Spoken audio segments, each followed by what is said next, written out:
Hi, it's Ra, Rishi Kavi Raghudas from Star Presence Astrology, here to give the astrological forecast for Sunday, January 5th, 2025.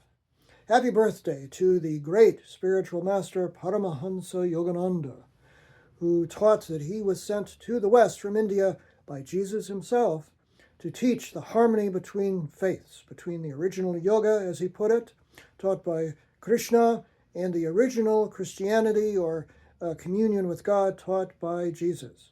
So we honor him today, the author of Autobiography of a Yogi, one of the great spiritual classics. And he was such a great saint that when he died, his body did not even decay. You can sit in profound meditation next to his crypt in Forest Lawn in Glendale, California, as I have, and experience his beautiful blessings. So, Jai Yoganandaji, happy birthday in the heavens. The forecast for today astrologically is pretty positive as well, fortunately, after some of the turmoil we've experienced since the turn of the year. The sun today is at 15 degrees of ambitious and organized and sometimes authoritarian, but hey, Yogananda was a Capricorn as well, so sometimes that spiritual authority rather than outward authority is what we want.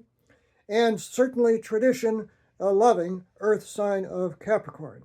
And the moon today is shifting signs. It's moving from the late degrees of mystical, magical water sign of Pisces into the more initiating and groundbreaking and raw energy fire sign of Aries. So we're here in the red for the Aries energy, as we always are.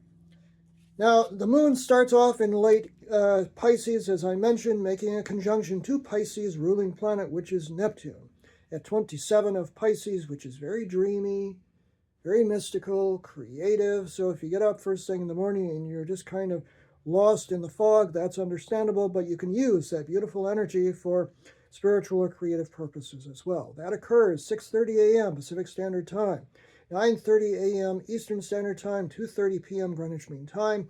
Moon goes void, of course, meaning it's not making another connection with a planet until it enters into the next sign, which happens to be Aries, at 11:01 a.m. Pacific Standard Time, 2:01 p.m. Eastern Standard Time, and 7:01 p.m. Greenwich Mean Time.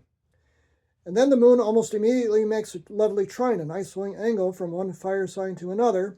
The moon at 0 Aries makes a trine to Mars, which is a retrograde at 0 degrees of Leo. It's about to back into Cancer, but it's still in Leo, which is very good for our own energy and for general get up and go today, which is a good thing after the holidays.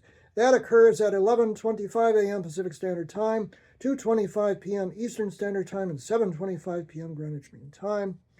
And then an hour and a half later, the moon makes a harmonious sextile, 60-degree angle at 1 degree of Aries to Pluto, which is now at 1 degree of Aquarius, which is a nice self-empowering and very incisive sort of energy. That occurs 1:06 p.m. Pacific Standard Time, 4:06 p.m. Eastern Standard Time, and 9:06 p.m. Greenwich Mean Time.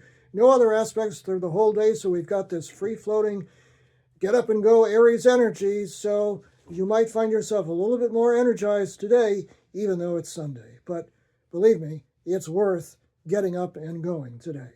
I'm Ra, Rishi Kavi Raghudas from Star Presence Astrology. Now, if you would like to have a personal reading with me and see what your 2025 looks like, you can book it on my website, starpresence.net. Remember, from the very moment that you're born, you've got star presence. Enjoy this day, no matter what.